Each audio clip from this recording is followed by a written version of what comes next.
Hello everyone, we're going to be talking about the famous director Steven Spielberg. To showcase his accomplishments and how he cemented himself in film history, we're going to talk about 5 of his most important films that he directed, starting with Jaws. Spielberg knew that he stood on the commercial side on the split between art and commerce.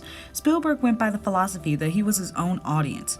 When making Jaws, he drew on the inspiration of Hitchcock's Birds, quote, as to make an everyday environment more hostile, end quote.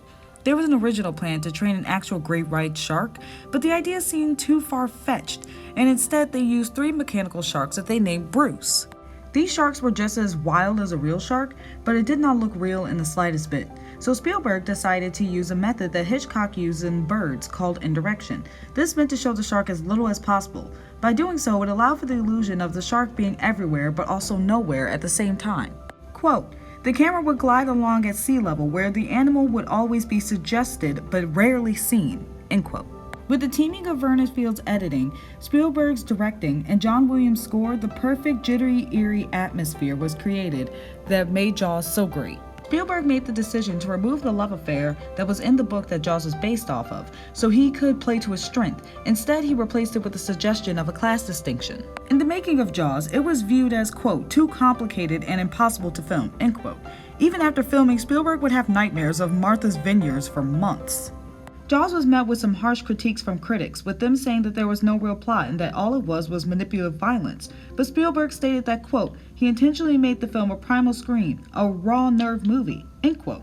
And despite some of the harsh words from Jaws, it became the first summer blockbuster, and it opened for over 400 screens. Moving some years ahead, we have Indiana Jones. Indiana Jones and the Raiders of the Lost Ark was supposed to act as rehab for Spielberg after he filmed 1941. Indiana Jones originally was envisioned to be a nerdy pathologist, but as filming begun and Harrison Ford cast as Indy, his character changed. He soon became, quote, an adventure-loving scholar who was a brutal grave-robbing imperialist mercenary looting third-world cultures, end quote. But the cartoonish and moral nature of the film that Spielberg chose made Indy appear more as heroic. Spielberg uses a unique comedic touch of wit, humor, and charm. This would become a crucial element to all of his movies. Quote, it was a buoyant element threaded through the most hair-raising stories and disarming the audience when things get rough, end quote. A joke that Spielberg used for Indiana Jones was to make a pass at the heroic mantra of a nerdy intellectual turned into a smooth action hero alongside a firecracker quick-witted woman who turned into a damsel. Raiders ended up becoming that year's 1981's top-grossing film.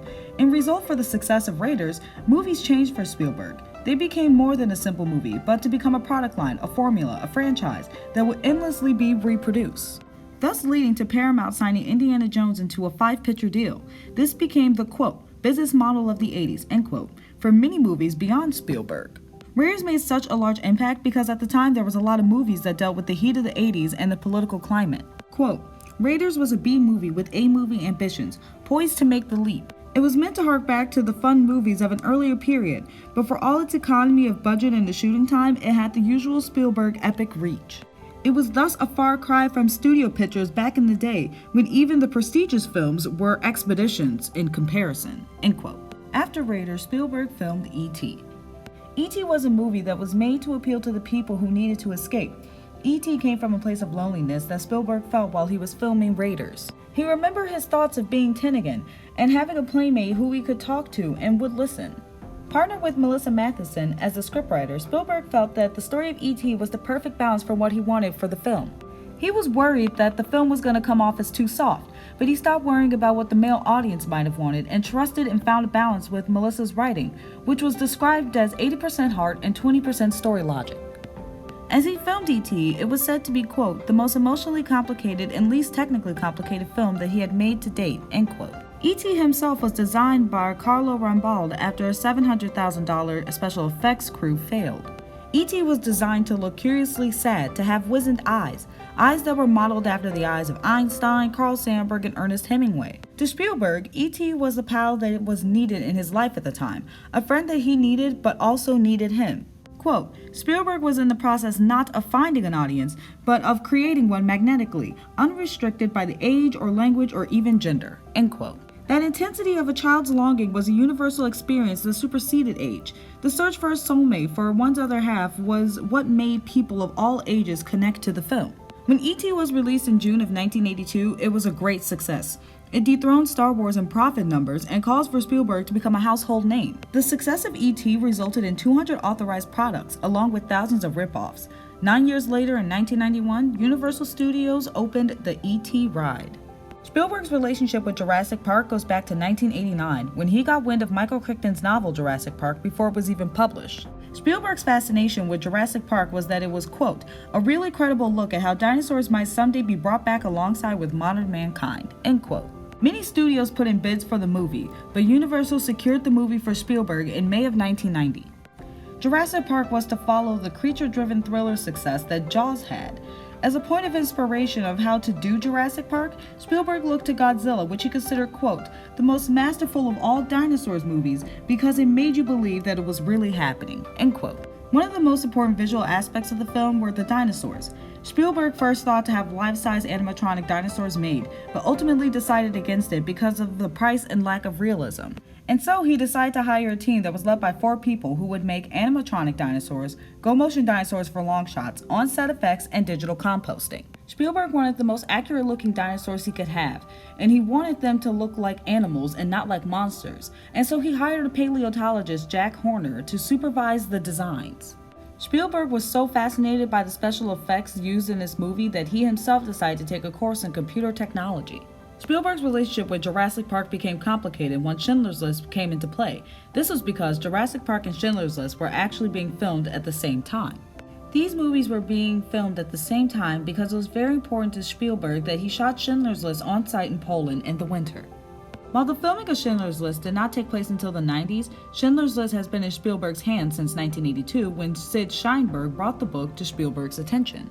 While Spielberg loved the book, it took 10 years to persuade him to be able to make the movie. Doing a movie about the Holocaust is always something that would be a hard and iffy subject to make into a Hollywood movie. However, quote, Spielberg had the clout to get a Hollywood studio to back such a film, which not only dealt with the downbeat subject, but it was also brutally realistic by industry standards, end quote. There are a lot of directional decisions that Spielberg made that made it into the phenomenal film that it is. For one, it is filmed in black and white. It has been argued that it was filmed in black and white for 2 reasons. One being thought that it was to create a realistic documentary-style film, seeing that pictures and movies of the time were all in black and white. The second reason was that it was the idea that the world was being drained of color.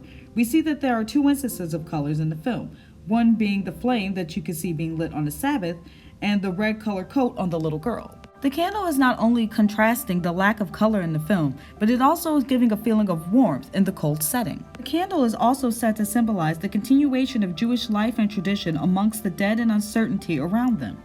The little girl in the red coat wandering around Krakow during the evacuation symbolizes many things as well. She has come to represent innocence, life, and the devastation of innocent lives taken. The camera fixes on her as the chaotic scene of the evacuation happens around her.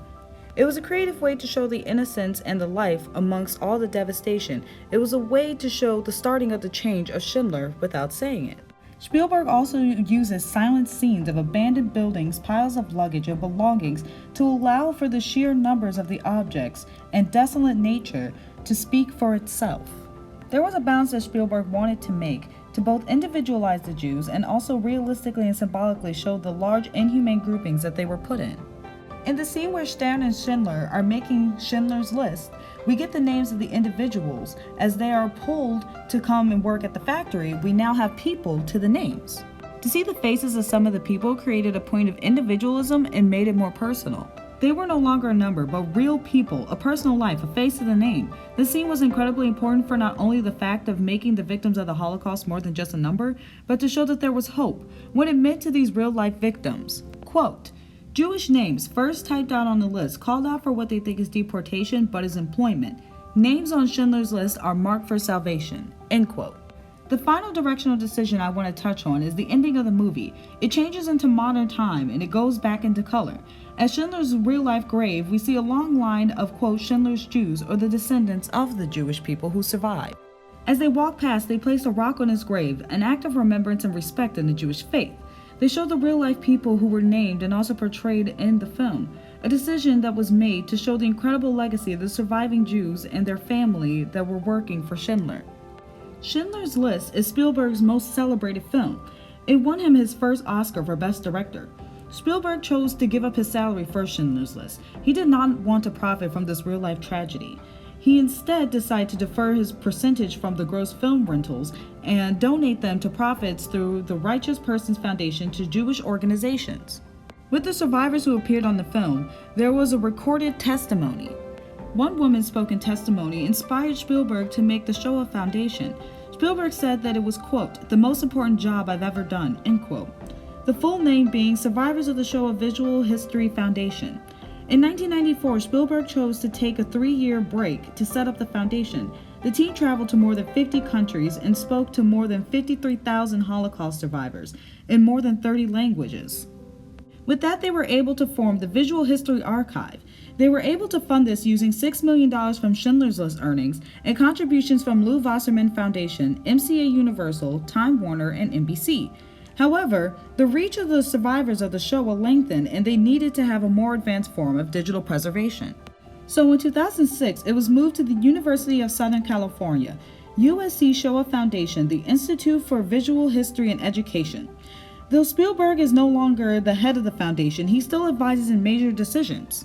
He has widened the mandate of the Holocaust Foundation to include victims of other atrocities. In 2011, the foundation extended to also include Rwandan victims, and today it also includes victims of the genocide of Cambodia and Armenia. After making Schindler's List and forming the Shoah Foundation, Spielberg saw his career differently. Quote, I feel I have a responsibility and I want to go back and forth from entertaining to socially conscious movies, end quote. As the years went on, Spielberg went to go and direct many more acclaimed movies, and during his 3 years hiatus of directing he, Jeffrey Katzenberg, and David Geffen founded DreamWorks Studios, to which many more celebrated movies came about. When Spielberg started off to get into film, he never focused on smaller scale movies that were commonly seen of the movies of his time, but he focused on movies and filmmakers of epic large films that were known for their craftsmanship, i.e. Lawrence of Arabia and The Greatest Show on Earth. Spielberg really idolized journeymen like Victor Fleming. We could really see how those inspirations really shaped Spielberg, as he himself is now seen as one of the greatest directors and a journeyman. The latest movie of Spielberg to come out is the highly anticipated West Side Story that is set to come out in theaters this December. Spielberg has directed for more than 4 decades, and he has crossed many spans of movies, such as lighthearted escapism, topics of war, civil rights, and terrorism. It is impossible to talk about film without talking about Steven Spielberg.